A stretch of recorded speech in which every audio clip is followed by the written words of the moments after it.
ऋषभ पंत को ODI team से बाहर करने का फैसला किया गया, लेकिन शायद श्रेयस अय्यर भी ओडीआई टीम में आपको ना दिखें, क्योंकि उनकी जो इंजरी है वो अभी तक 100% जो है वो रिकवर नहीं हुई है। क्या स्टोरी है, क्या वो विजय हजारे ट्रॉफी खेलेंगे, भारत के ओडीआई स्क्वाड में न्यूजीलैंड के लिए वापस आएंगे, नहीं आएंगे? क्योंकि अगर टीम की तरफ आप नजर दौड़ाते हैं तो शुभमन गिल तो वापस आ रहे हैं, लेकिन अगर बात की जाए हार्दिक पांड्या और जसप्रीत बुमराह की, आप उनको रेस्ट दे रहे हैं क्योंकि सामने टी20 वर्ल्ड कप है। उसके अलावा अगर देखा जाए तो ईशान किशन छठे नंबर पर खेलते हुए 100 बनाया, ओपन खेलते हुए 100 बनाया झारखंड के लिए, तो फिर इस तरह की फॉर्म में खिलाड़ी है, टी20 में वापस आ चुका है, तो आप चाहते हैं कि ओडीआई टीम में भी वापस लाया जाए, क्योंकि इस खिलाड़ी का कॉन्फिडेंस आपने बूस्टअप करना है, क्योंकि यह खिलाड़ी भारतीय क्रिकेट का कल है। ध्रुव जोरल की भी बात चल रही है और मोहम्मद शामी के आने की भी खबरें जो है ना वो मार्केट में फैल रही हैं। भारतीय टीम का स्क्वाड क्या होगा न्यूजीलैंड के खिलाफ, वो मैं आपको बताऊंगा। पहले मेन पॉइंट्स बताता हूं स्क्वाड के, फिर एक्चुअल में जाते जाते पूरी वीडियो आप लोगों ने देखनी है और वो वीडियो के एंड पर ना स्क्वाड भी आपको यहां पर लिखा नजर आ जाएगा। तो पहला जो मेन पॉइंट है स्क्वाड का है वो है पंत ड्रॉप हो जाएंगे।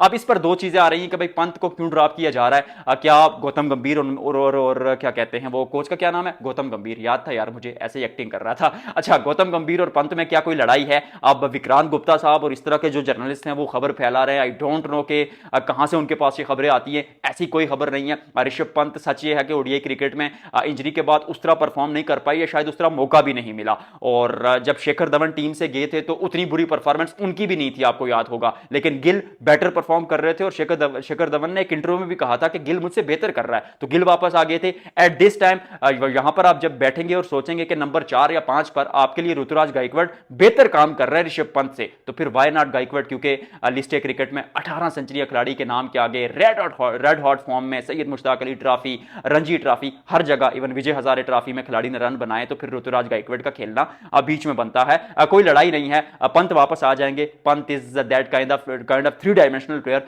के जो मतलब एक अलग अंदाज में बल्लेबाजी करते हैं। शायद इस प्लानिट का सबसे वो जो अनोखा बल्लेबाज है, जो अजूबा है, वो ऋषभ पंत है। आई एम श्योर कि आईपीएल के बाद या डोमेस्टिक सीजन के बाद वो कम बैक कर लेंगे, तो उतनी कोई उनकी वो खबर है, ऐसी कोई परेशानी की बात नहीं है। हार्दिक पांड्या दूसरा रेस्ट कर रहे हैं, दूसरा मेन पॉइंट, और उनके रेस्ट करने की वजह यह है कि जो क्या कहते हैं टी20 वर्ल्ड कप सामने है, तो आप चाह रहे हैं कि ना हार्दिक पांड्या इंजर्ड हूं ना जसप्रीत बुमराह इंजर्ड हूं, क्योंकि आपके दोनों एस प्लेयर हैं, तो फिर आप टी20 में उनको जो मौका देंगे न्यूजीलैंड के खिलाफ और टी20 वो खेलें। शॉर्टर फॉर्मेट है, सामने 34-35 दिन बाद टी20 वर्ल्ड कप शुरू होने लगा, तो आप अपने मेन खिलाड़ियों को सेव कर रहे हैं। ये बीसीसीआई की पॉलिसी है, which is absolute best. Pakistan के शाहीन शाह अफरीदी आपको याद होगा कि बिग बैश लीग में इंजर्ड हो चुके हैं, वो खेलेंगे क्या कहते हैं टी20 वर्ल्ड कप या नहीं, या उस्मान तारिक खेलेंगे, वो भी इसी चैनल पर सारी वीडियोस मैंने बनाई हुई हैं, वो भी जाकर देखिएगा। फिर क्या शामी वापस आ रहे हैं? देखिए, शामी की अगर बात की जाए तो मसला उनकी परफॉर्मेंस का नहीं है, जहां पर खेलते हैं परफॉर्म करते हैं। दो चीजें उनके जो खिलाफ जा रही थी, जो मुझे ऐसा लगता है कि मैनेजमेंट पसंद नहीं करती। एक तो यह कि शामी उस तरह से शायद फिट नहीं है, और मैच फिट अगर वो हैं भी, मैच खेल भी सकते हैं, तो फिर आप उनके फ्यूचर की तरफ क्या देखेंगे कि जब 37-38 साल की उम्र में खिलाड़ी पहुंचता है, तो फिर उससे आगे वो कहां झांकेगा और वो कितना लंबा अरसा सर्व कर सकता है। लेकिन यहां पर शायद बैठे और वो सोचें कि टी20 वर्ल्ड कप 2026 और चलिए टी20 का स्क्वाड तो अनाउंस हो गया, लेकिन 2027 का जो वर्ल्ड कप है ओडीआई का, उसमें अगर आप शामी को यूटिलाइज कर सकते हैं तो वाई नॉट, क्योंकि रोहित शर्मा, विराट कोहली उसके बाद चले जाएंगे, शामी भी शायद उसके बाद छोड़कर चले जाए, तो उसके बाद नई टीम बनाई जाए, तो वो सोच शायद बीच में जरूर आए। और मोहम्मद शामी क्योंकि एक ऐसा गेंदबाज है जो जसप्रीत बुमराह के बाद अगर किसी दूसरे गेंदबाज की भारत में आप बात करते हैं तो वो हार्दिक पांड्या ही होंगे। चाहे अर्शदीप जितना परफॉर्म करें, चाहे हर्षित राणा, चाहे प्रसिद्ध कृष्णा, कोई परफॉर्म कर ले, शामी का वो कद काठ नीचे नहीं आएगा, तो शामी को भी लाया जा सकता है, ऐसी खबरें चल रही हैं। ईशान किशन, झारखंड के लिए जो काम इस खिलाड़ी ने किया, मैं तो कहता हूं कि लोगों का जमाना आता है, इस खिलाड़ी का पूरा सीजन आया, क्योंकि सीजन में जो परफॉर्म किया इस खिलाड़ी ने वो एक्स्ट्रा ऑर्डिनरी आया। अब वो जो जुमला में पहले बोल रहा था ना कि लोगों के जमाने नहीं, लोगों के दिन आते हैं, इस खिलाड़ी का जमाना आया, मतलब ऊपर नीचे हो जाता है, क्या फर्क पड़ता है। तो वो उस फॉर्म के चलते चलते बीसीसीआई जो है वो काफी मुतमईन नजर आ रही है इस खिलाड़ी पर, क्योंकि हर नंबर पर, चाहे नंबर 4 पर खिलाए, नंबर ओपन खिला दे, नंबर 6 पर खिला दे, खिलाड़ी ने हर जगह डोमेस्टिक में भी परफॉर्म किया और भारतीय टीम के लिए भी परफॉर्म किया।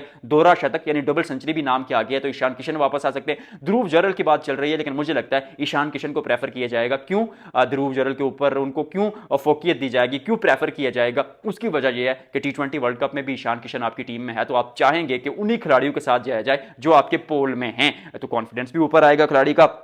फिर ऋतुराज गायकवाड़ क्योंकि अच्छा कर रहे हैं तो वो जो है वो आपको खेलते हुए नजर आएंगे बीच में। और नंबर 4 पर अगर अय्यर नहीं होते तो फिर तो ऋतुराज गायकवाड़ ऑब्वियसली खेलेंगे। पंत की भी बाहर जाने की खबरें आ रही हैं तो फिर ऋतुराज गायकवाड़ तो ऑटोमेटिक चॉइस बन जाते हैं। यशस्वी जायसवाल को जो है वो बैकअप ओपनर रखा जाएगा क्योंकि पिछले जो आखिरी ओडीआई सीरीज खेली उसके आखिरी मुकाबले में 100 बनाया था बंदे ने। और टेस्ट क्रिकेट में तो खैर 2022 के बाद देखा जाए तो हर जगह हर कंडीशन में परफॉर्म किया है। और अभी मुझे ऐसा लगता है कि जायसवाल जिस तरह टी20 क्रिकेट खेल रहे हैं उनका मौका बनता है कि वो भारतीय टीम के लिए तीनों फॉर्मेट खेले। टी20 वर्ल्ड कप के शायद बाद शायद चीजें बदलें, but we shall find out it. और उसके अलावा अगर देखा जाए तो श्रेयस अय्यर जो है वो 100% फिट नहीं है और 10 जुलाई तक बीसीसीआई ने उनको अपने पास रखने का फैसला किया गया है। स्क्वाड की जो अनाउंसमेंट हो जाएगी वो 4 या 5 जुलाई को हो जाएगी, तो विच मीन्स के जो उन दिनों देखा जाएगा कि भाई 11 तारीख तक क्या श्रेयस अय्यर फिट हो जाते हैं। अगर 11 तारीख तक श्रेयस अय्यर फिट हो जाते हैं तो फिर जो है वो उनको मौका मिल सकता है। और क्योंकि पहला मुकाबला जो है वो 11 जनवरी को है,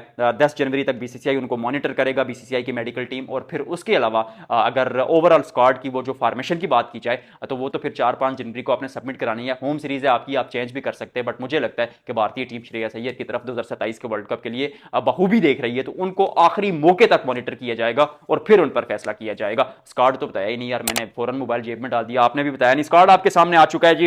इस कार्ड में देखा जाए जल्दी जल्दी नाम लूंगा क्योंकि वीडियो थोड़ी लंबी हो गई है, तो फिर आप पूरी वीडियो देखते नहीं है और कमेंट सेक्शन में भी नहीं बताते। तो बताइएगा आपको बाई की एंट्री कैसी लगती है। अच्छा जी, शुभमन गिल वापस आ जाएंगे, शुभमन गिल कैप्टन है।